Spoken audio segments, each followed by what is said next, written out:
We always go to what needs to be improved, don't we, in our minds? But it is so important to bathe your mind actually in all of the wonderful things that God has done. But if we bathe our mind on all that God has done first and all the wonderful things and actually write those out, we are now ready to have a right mindset, to hold our thoughts captive in the obedience of the Lord, to actually be able to think about in a constructive way, not a negative way, the areas we need to improve.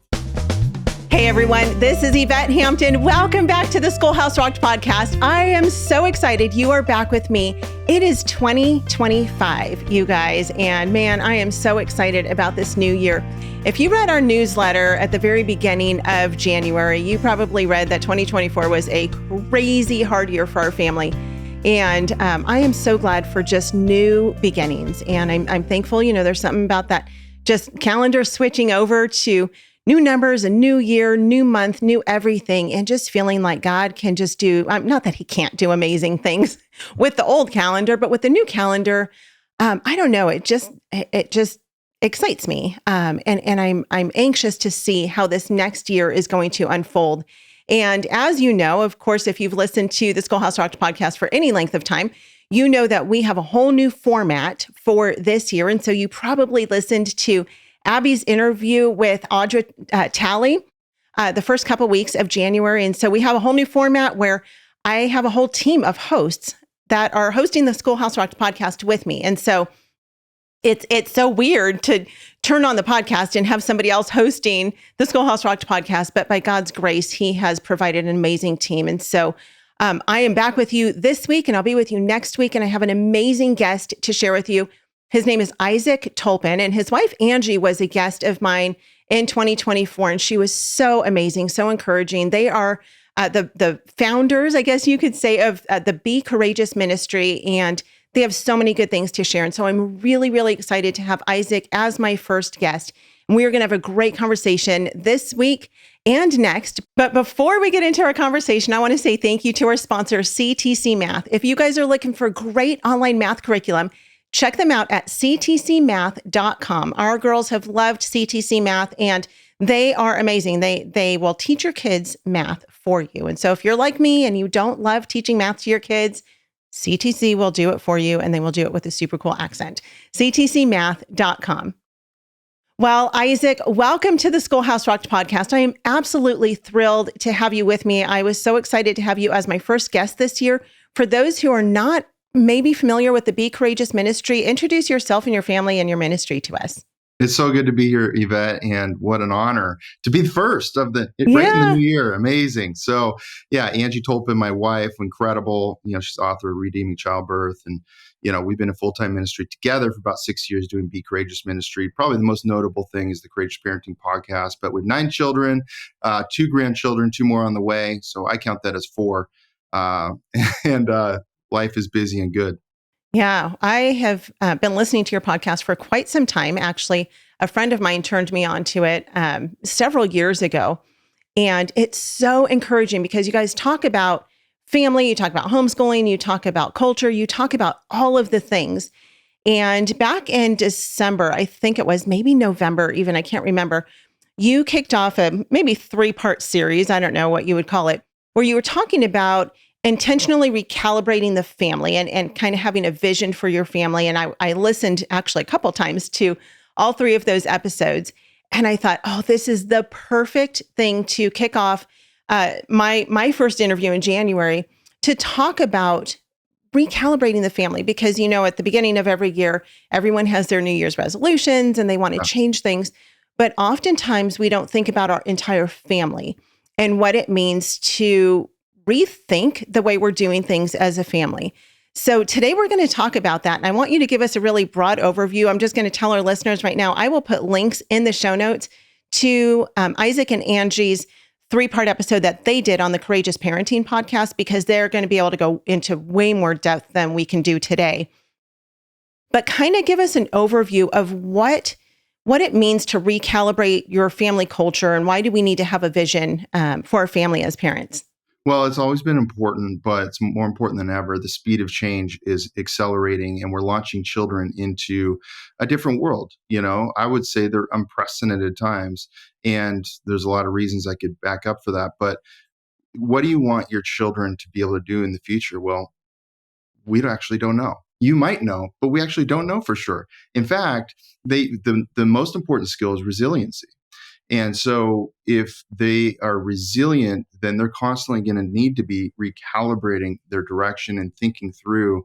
And as a family, we need to model that. So it's fruitful for right now, right, this year and so forth. But it's also you're training people by them watching your example of what you're doing for their futures and what they do with their families. And so I think that's a big deal. I think a word just to share with people is culture. And obviously I was in the business world for a long time, and culture of an organization was always very important to me. And I just brought that straight to my family.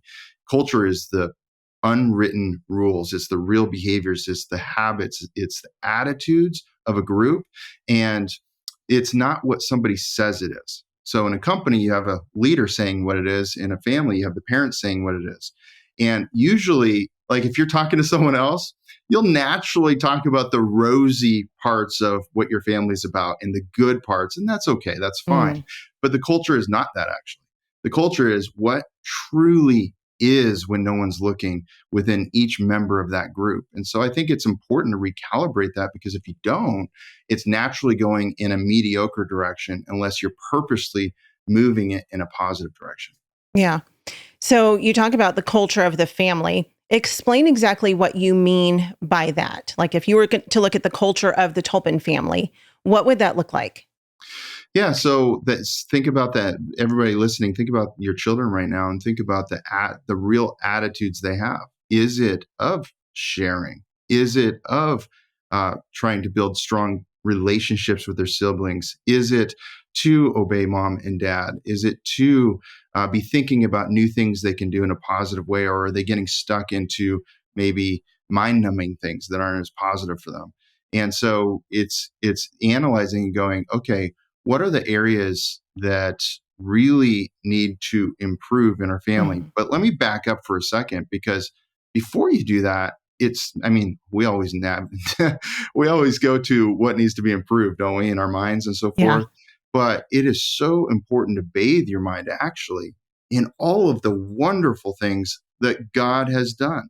And Yvette, you had a challenging year in some ways. And I would say for the Tolpin family, there was a mix of real challenge and real good. And I'm sure the same for you. But if I was just to focus on the challenging things as I'm doing this exercise, then what would happen is the outcomes wouldn't be as good.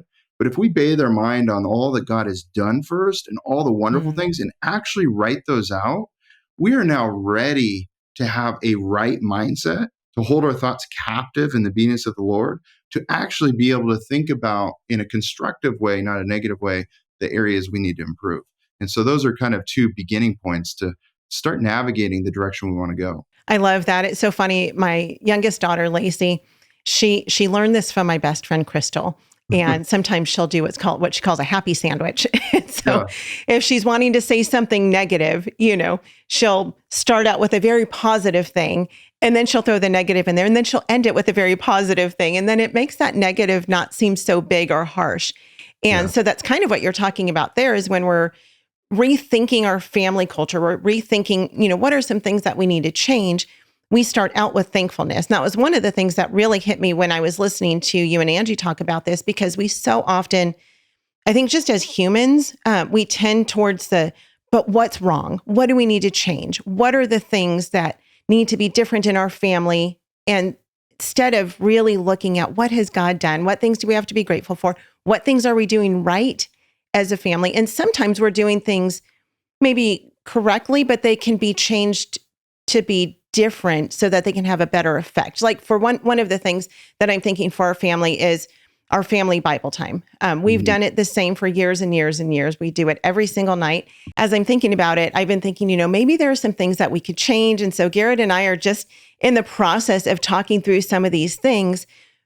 It's not bad the way we've done it. I mean, opening the Word of God is always a good thing, but maybe there are some things we could do to make it more effective so that we can grow even stronger in our walk with the Lord. And so That's such a perfect example. I love that. And just because you're doing something doesn't mean there isn't a better way. And maybe it right. was the perfect way at the time. Maybe that was exactly what the season needed to do it in the evening, the way you were doing it. But, the kids get older, dynamics change, Yeah. work changes, schedules change. And that's a perfect example of just recalibrating something. And I think sometimes we get stuck in our path.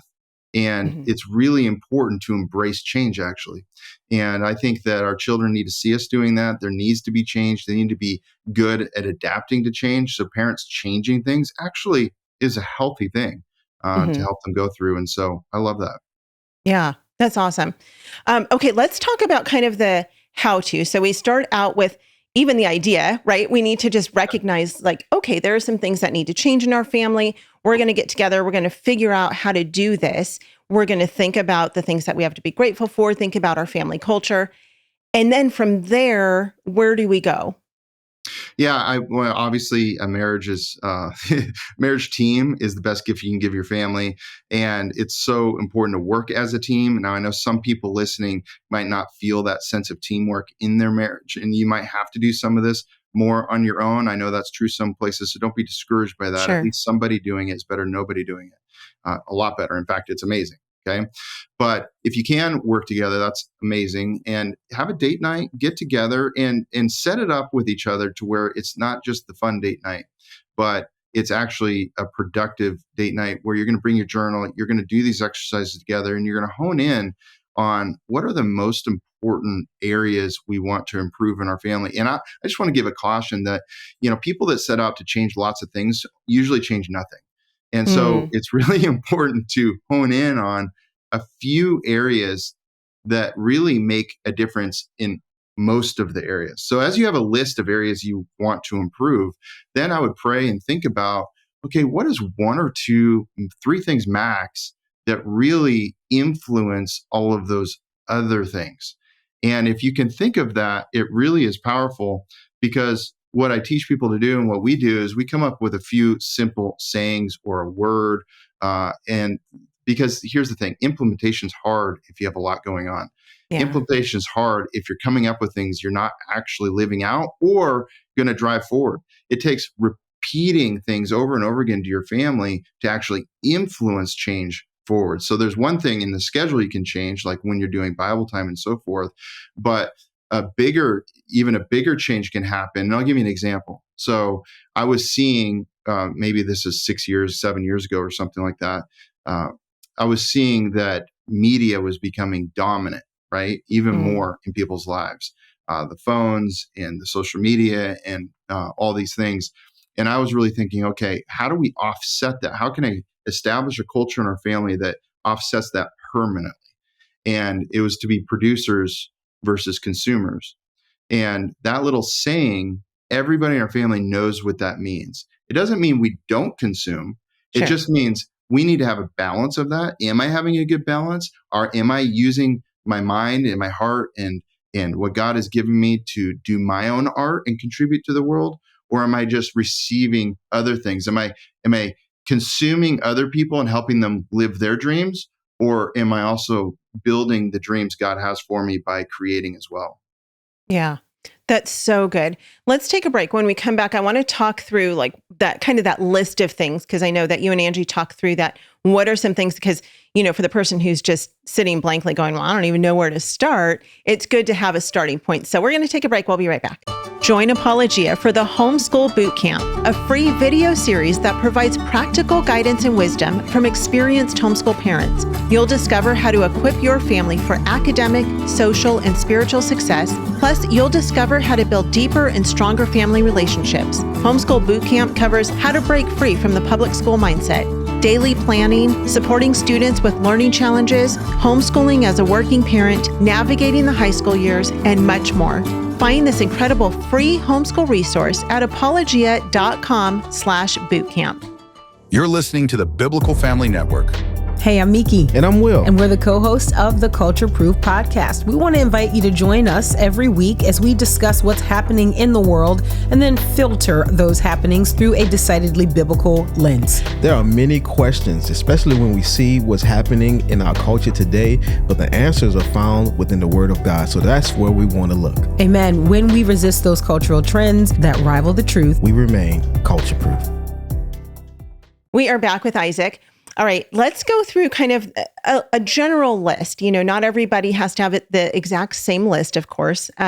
But as you're thinking through the different things that we can maybe focus on as we're thinking about recalibrating our family, what are some of the most important things that you would say to consider?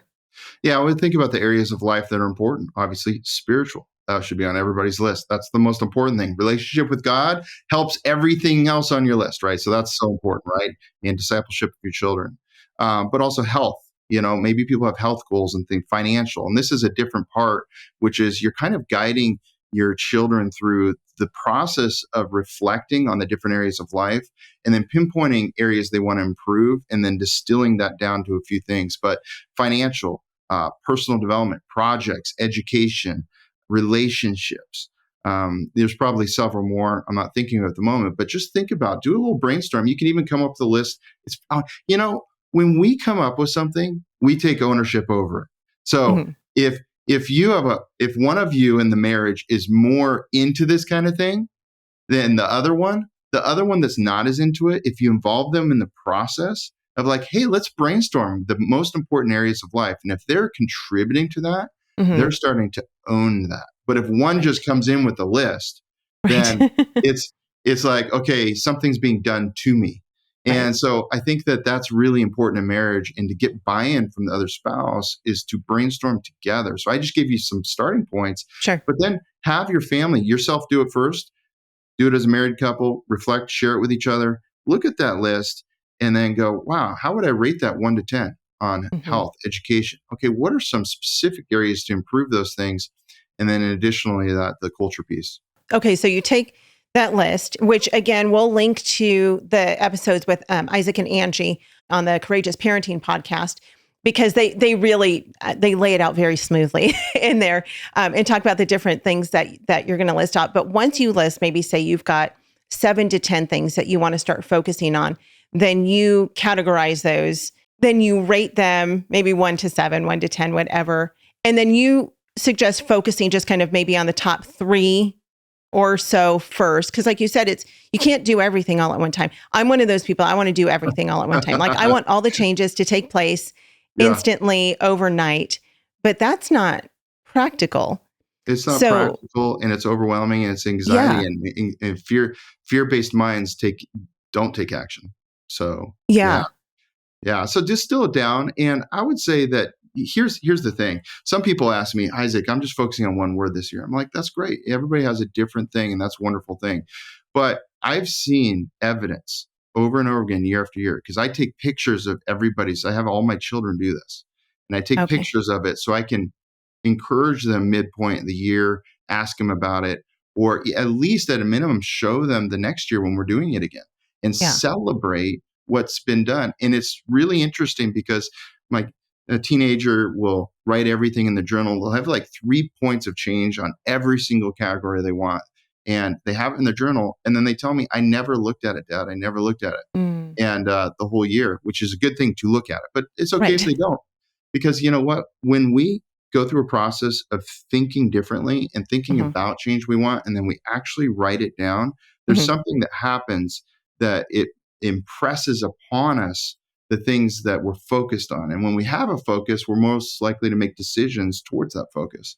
And it's amazing because even people that haven't looked at it all year, they will have accomplished 80% of those things in the journal often. And so it really does reorientate the mind, the heart, and give us a bearing. It's better, yes, if we look at it and periodically and so forth. But don't be overwhelmed and say, okay, I'm going to try and remember all these things. I'm going to try and do all these things. Just the act of setting it up actually makes a difference. Yeah. Okay. So let's back up, because you talked about your kids doing this. So you start out with you and Angie meeting together, you go on your date night, you work together as a couple through Yeah. some of the things that you want to do, some of the changes you want to make in your family. You talk about the things you're grateful for, things that are going well. And then after that, you go to your kids and you have a family meeting, right? And then Yeah. do you just send them off on their own and say, okay, I want you to go take 30 minutes or an hour or whatever, work through your journal? How do you do that? Yeah. So we have, a 3 to a 24-year-old. So the ones out of the house, they're on their own to do it Yeah. nowadays, but we love asking them about it. So the little ones need help. So they come to the meeting. I will do a little meeting. I'll write it on a whiteboard. I have a whiteboard I can move around. And I write on the whiteboard all the areas of life. And I go, okay, I want you to rate how well this went this last year at 1 to 10, 10 being the highest. And they go do that. And then I go, okay, now I want you to think about, 3 max areas that you think will cause improvement in those areas that you're going to do or focus on. And they go do that, so I kind of have this pre-meeting where they do that before the big meeting. And then when we come back together, it's all done. Now the littles, we help. I mean, Right. I'm going to wash my hands Because more. you're training them. I'm going to brush my teeth every day a couple times. It's not Right. just one, or, it's very simple, but we're working at discipline. Yeah. And now they're more focused on, yes, I want to do that.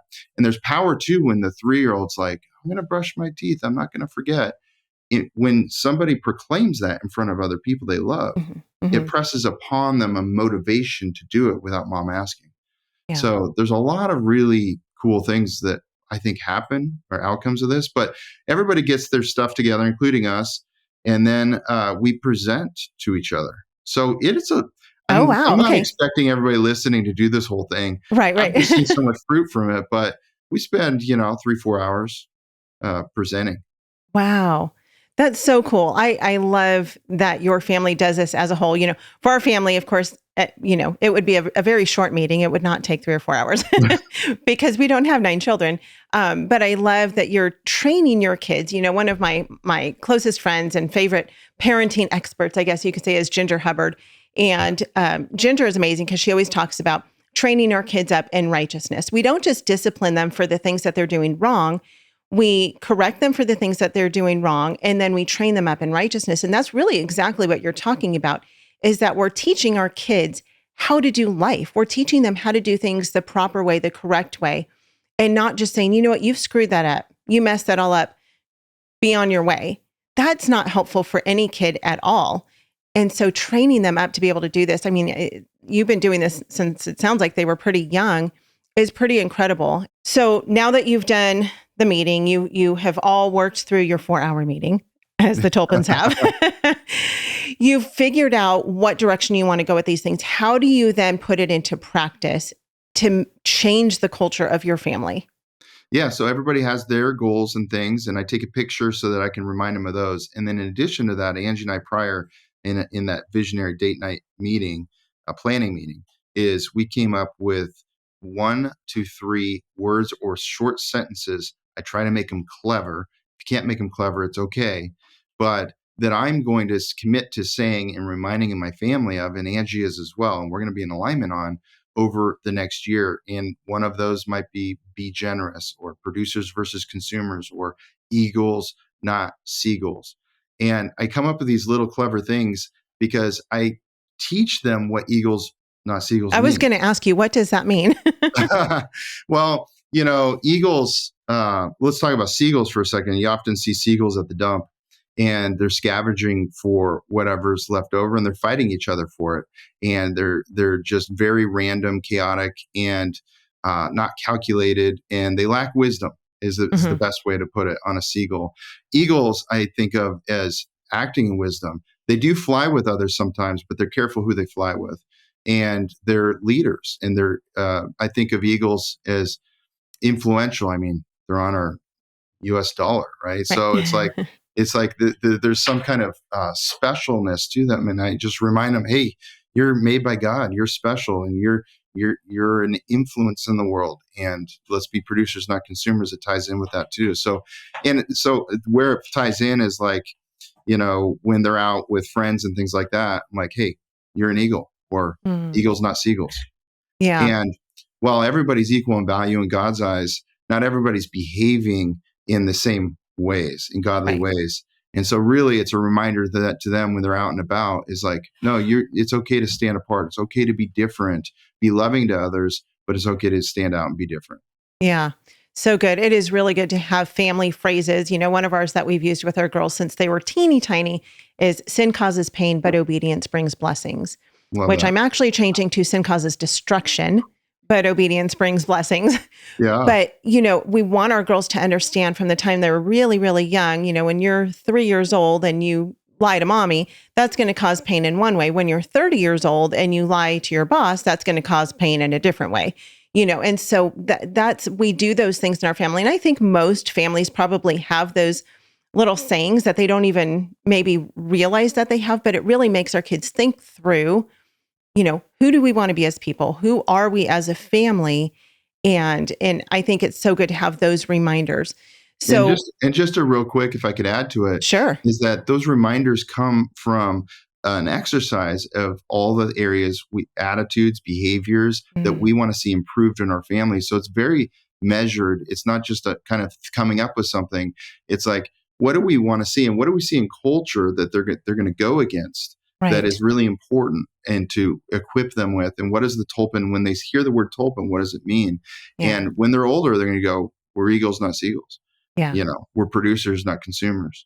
We love God. We be generous, these kinds of things. And I think that you're building an identity that influences action in their lives when nobody's looking. And that's the key. If you want to have no fear about your children being in unprecedented times, well, then you need to have confidence that they're equipped in a way and God's got them, but they're also yielded to God so that they actually take actions when no one's looking. It's not just looking good when everybody's there and then having these secret things. You actually trust because you know them, you've equipped them that they're going to make the right decisions in those tough spots. Yeah. Raising our kids to have integrity, to love Jesus and to serve him with what he's given them.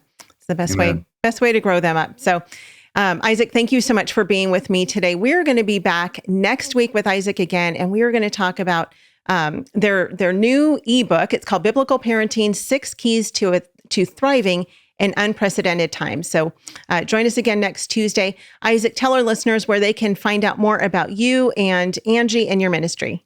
BeCourageousMinistry.org. You can find Isaac Tolpin, Angie Tolpin on all the social media. She's Courageous Mom, Resolute Man. And so great to be here.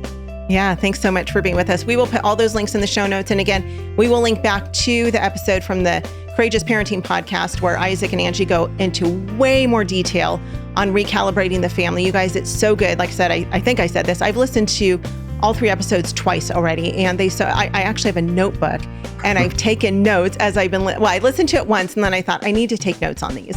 Yeah. And so I went back and I listened again, and Garrett and I are working through those things. And so we haven't had our whole family meeting yet, but Garrett and I are working through it first, and so much good stuff in there. So thank you for sharing what the Lord has put on your heart and the ways that He has changed your family. So be back with us again next Tuesday. We love you guys. Have a great rest of your week, and we will see you back here then. Bye. What can poison dart frogs, monarch butterflies, and jellyfish teach us about God's truth and love?